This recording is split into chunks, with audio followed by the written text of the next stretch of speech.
What do we need to know? A message for the collective, the May energy reading. Before beginning this reading, I took a moment to breathe deeply, connect with God. Oops, sorry about that.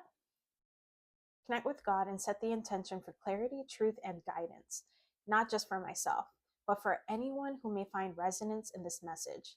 This is a powerful spread.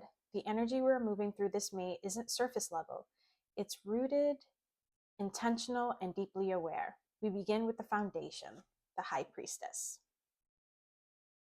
There's an immediate recognition here. We're not starting from confusion, we're starting from knowing. This is the energy of someone who has taken the time to sit with themselves, to listen, to observe, to move beyond the obvious and into the unseen. The High Priestess doesn't rush, she doesn't force. She understands that there are realms within us that can only be accessed through stillness. Right now, we are rooted in intuition, in inner wisdom, in a connection that has likely been present for a long time, something that didn't begin today, but has been cultivated over years, even since childhood. There's a quiet confidence here, not loud, not performative, just known. And from this place, something begins to emerge: the world. Completion, wholeness, a cycle closing, not in a dramatic way, but in realization. There's an awareness forming around that has been blocking us from feeling whole already. Because the truth is, we're not waiting to become whole. We're learning to recognize where we already are. But with that comes honesty. There are moments, days even, where things feel heavy, slower, more emotional. Some may label as depression. But there's a deeper reframing happening here. Not as something to reject, but something to understand. A cycle, a form of rest, a moment asking for awareness. What is it in these moments that pulls me away from my sense of wholeness? And more importantly, what can I do in my own way to move through it without abandoning myself?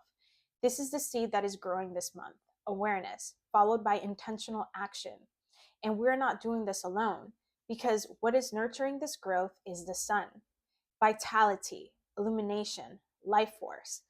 There's a presence here, whether you call it God, the universe, or simply awareness in itself, that is actively pouring light into every aspect of who we are: our thoughts, our emotions, our intuition, our physical experience. Everything is being illuminated, even the parts that we may not have wanted to look at before. And that's where the challenge comes in. The Justice card appears as the storm. This isn't chaos for the sake of chaos. This is clarity.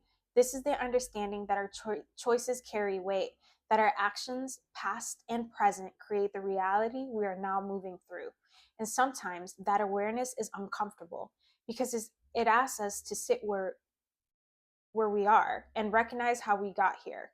There may be moments of frustration, of longing, of feeling like something should already be here physically, when energetically we know it already exists.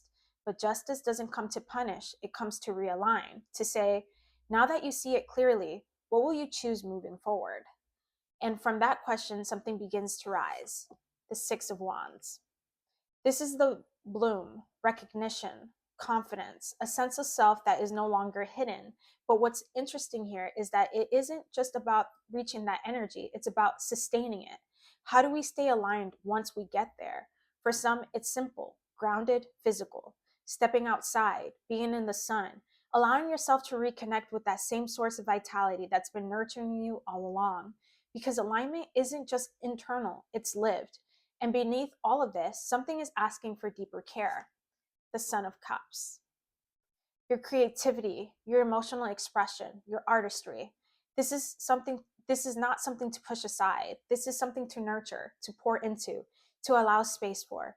Because this part of you is not separate from your growth, it is essential to it. And finally, we arrive at guidance, the Magician. A reminder of who you are. You're not lacking anything. You're working with all elements: mind, body, emotion, and desire. The power isn't outside of you, it's in how you understand and work with what's already within you. Awareness is everything here, because once you're aware of how you think, how you feel, how you respond, you gain the ability to choose differently, intentionally, and in alignment with the life you are creating. This month is not about becoming someone new.